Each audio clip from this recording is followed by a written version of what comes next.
Hi friends, welcome back to my channel.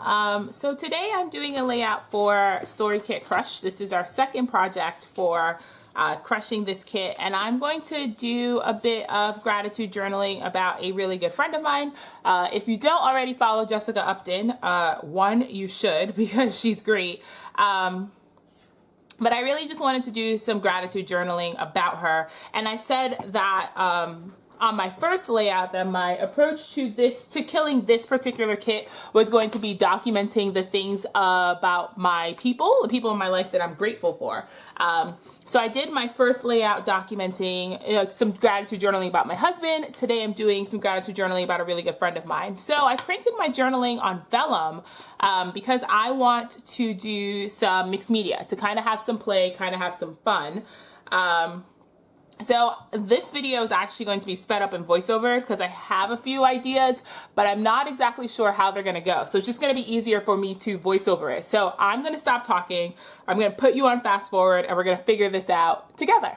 All right, friends, so let's switch gears and actually work on the meat and potatoes of this page. So after I chopped it up and edited, I hate that word, edited it down, I chose not to speed it up a ton just because the process wasn't very long and I think it would be kind of fun to hang out for a little bit, so I didn't speed it up all that much. The video isn't going to be terribly long, but you do get to watch me play with stencils for a little bit. So I decided to do a fun stenciling technique. I don't know if this is something other people have done. I don't know if there's a particular name for it, but what I did was I went to the kit and I pulled out 4 ink colors. These are the Distress Oxides. I pulled out 4 oxide colors that I thought would work with the colors in the kit. So I pulled out Broken China, which is the blue I have on my desk right now, Fossilized Amber, Spun Sugar, and Abandoned Coral. So I pulled out a blue, a yellow, a pink, and a red. And then this stencil is from Dilutions, and I can't find the wrapper that it came in right now, so I will just put it in the description box what the name of the stencil is. But it's just a bunch of like messy roses. And then what I did was I used my Wendy Vecchi art station. This is a fabulous tool for stenciling. I mean, it's great for putting things down straight, but if you're going to do a lot of stenciling or anything similar, the station is a wonderful tool for something like that. And the reason I had the station out, if I was just doing one color, I wouldn't exactly have used the station. But because I was doing a multiple color, I wanted the station to help me hold my stencil in place. So between colors, I just quickly wiped it off with a paper towel just to get the extra ink off so I'm not like mixing inks. And then the second time around, you see what I did is I put the stencil off. I can't really explain it. It is 1 inch to the right and 1 inch closer to the top than it was when I put it down the first time. And so when I put the yellow down, the yellow is going to overlap where the initial blue flowers were, and give me a completely different effect than if I had just put because if I put the yellow right on top of the blue, we're going to get green, right? Color theory. But by doing this and like propping it off, I'm going to get kind of a staggered effect, and I do this with all 4 colors. So this is going to give me, again, I'm not sure what the like correct terminology is for this kind of stenciling, but pretty much what it's going to do is it's going to give me a layered effect where the colors are going to overlap each other in some places, but they're also going to be discrete, separate colors in other places. Now, this did take me, I'm not going to lie, this did take me a little bit of time because you have to stencil each individual flower for this to work. And so I constantly just I was using blending brushes. So there you go. There is my flower pattern. And so you see the yellow flowers are now in between the individual blue flowers. And they do blend a little bit, which I don't mind so much. And then when I switched colors, what I did was I flipped the stencil now. So not only did I put it, again, up and to the right, I actually flipped it so it's the inverse side because this stencil is a row of diagonals. So by flipping it, now my red stencil, like the Abandoned Coral color, the coral color that I'm putting in now, is going to go in Like if I didn't flip it, I would just get diagonal rows of, I'm trying to explain to you why I flipped it. If I didn't flip it, you'll see it when it comes off. That's probably going to be the best way to explain it. But if I didn't flip it, I would just end up with straight diagonal rows of stenciling. But by flipping it, so now I have the inverse image, the red flowers are going in the spaces between the lines of the blue and the yellow flowers. And I promise you'll understand what I'm talking about when I finally take the stencil off and you can see what I mean. But it is such a cool effect. I'm so glad that I thought about it. So here we go. Here's the final reveal. If I could lift this. So there you see the red flowers are now in between the yellow and the blue ones, and they're not just like a step up. And then I, cleaned my stencil, which I probably should have edited this a tiny bit better, but I cleaned my stencil, and this time I cleaned it with a baby wipe, because the pink that I'm using is such a light pink, and I did a terrible job of cleaning it because you can still see all the red ink on it, but the pink I use is such a light pink, and I didn't want it to blend a ton with the coral color, so I wiped off some of the ink so there wasn't a ton of extra ink on it, and then I went in with spun sugar, and so I left the stencil on the inverse side that I used it on before, but then I put it up and to the left, and so now it's even more in between where the original colors were. And so if you have a big background stencil like this, even if you have like a plaid stencil or a diagonal or even like polka dots might actually be really fun with a stencil like this.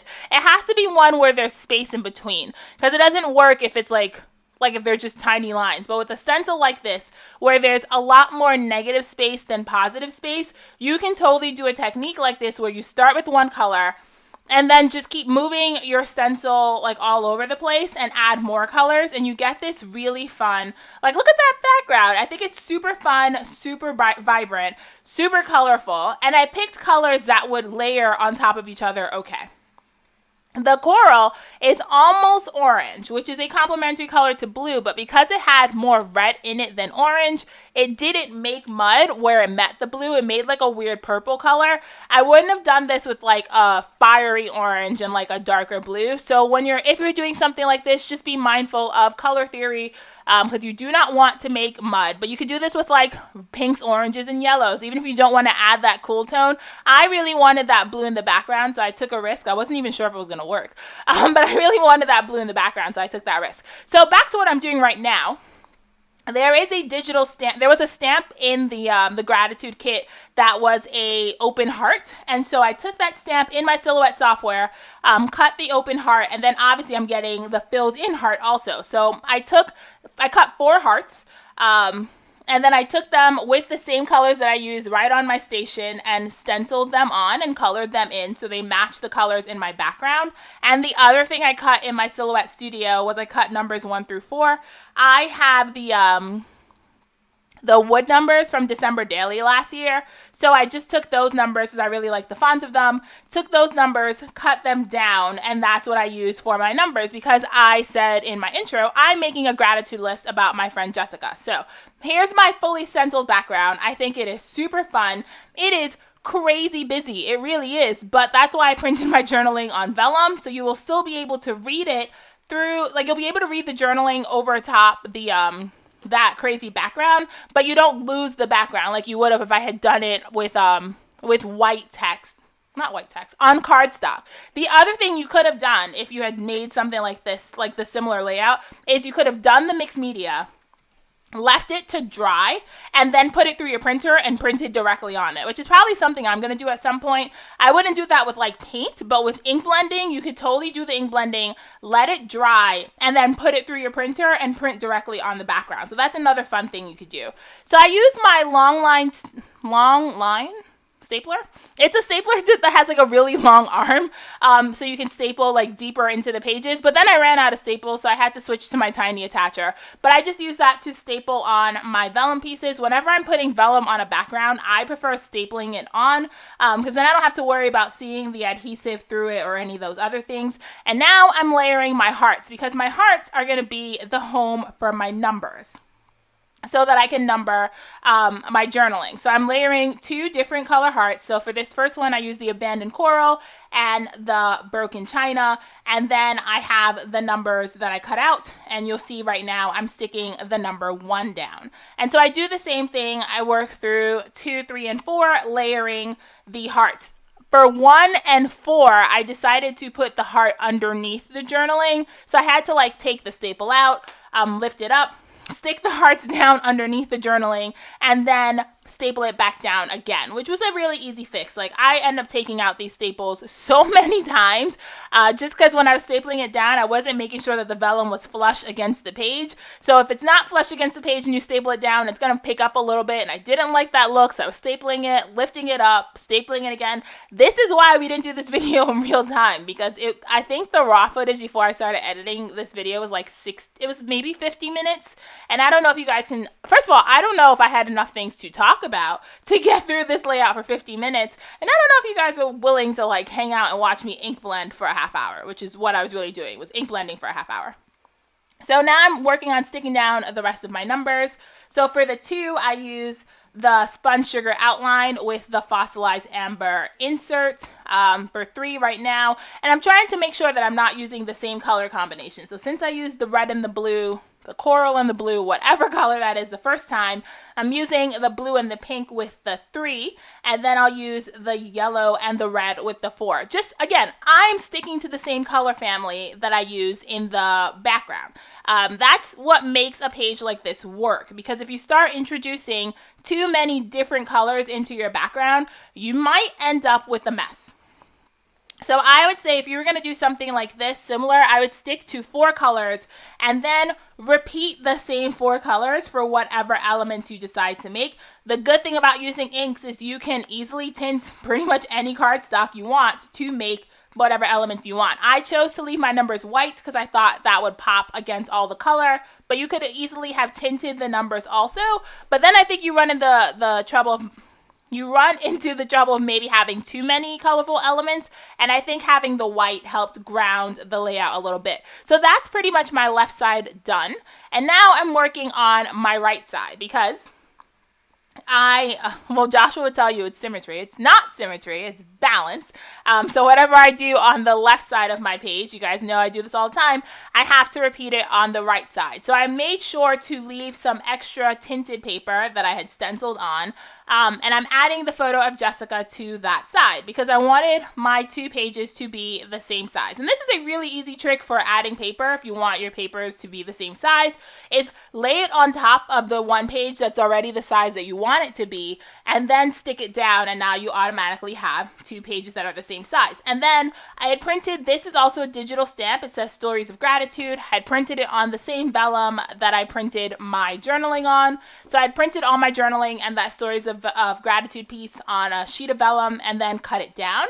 And now I'm working on embellishing, because with all the color on this page, I'm hesitant to add any more color. So I added, I pulled out that gray banner that says, "Here's what I'm thankful for," and a yellow heart to carry the hearts from the left side of the page onto the right side. Those are some chipboard elements. And then I grabbed a light blue chipboard piece that says Gratitude List, and I put that on the top of my gratitude list. Now here, I'm literally trying to figure out what else I can add to the page. Like, there's already so much on this already, and I'm looking at it and I'm like, I want to put more stuff. And you guys, this is me. This is the curse of being a maximalist. You always want to put more on a page. You don't ever need more, but I always want to put more on a page. So I grabbed one of these chipboard hearts, layer it across the top of my page, and then I add my title, which is Gratitude List, right across that heart. And the coral color, this is why I picked the colors I did. The coral color, oh, you guys, also, we're not going to talk about the hole punch job. My hole punch sabotaged me. I thought that the bottom of my photo was all the way in before I punched the holes. It was not. So I'm going to have to pull out some like paper reinforcements to actually put them in my album, but I wasn't going to print the picture and do it all over again. It just wasn't worth it. So there's easy ways of fixing that. So I went ahead and added my chipboard. And I think the only other thing I do is add some rubber. Yeah, so I pulled out the rubber circles. And if I remember correctly, these were an add-on. I think these were an add-on to the gratitude kit, so they didn't come in the kit, but you could have purchased them separately. And I love rubber and felt embellishments. I like anything that gives me texture, which is also why I work outside the page protector so much, because I like the texture. I like being able to feel things on my pages.